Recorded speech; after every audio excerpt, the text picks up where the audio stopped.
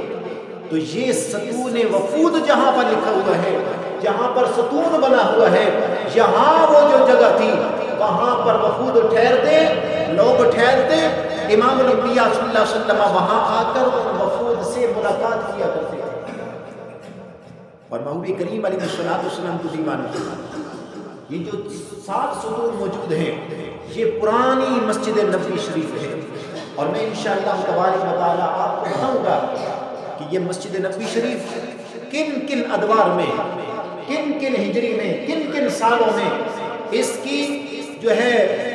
وہ اس کو وسیع کیا جا رہا تھا، اس کو وسیع کیا گیا، اور آج 7 لاکھ بندہ مسجد نبوی شریف میں بیک وقت نماز ادا کر سکتا ہے، اور اس کو اللہ رب العزت نے بڑی عظمتوں سے نوازا ہے، اللہ رب العزت نے اس کو بڑی برکتیں دی ہیں۔ اللہ رب العزت کی بارگاہ کے اندر دعا ہے کہ الہ العالمین ہمیں مسجد نبوی شریف کی زیارت کرنے کی جو ہے وہ توفیق عطا فرمائے۔ وما علینا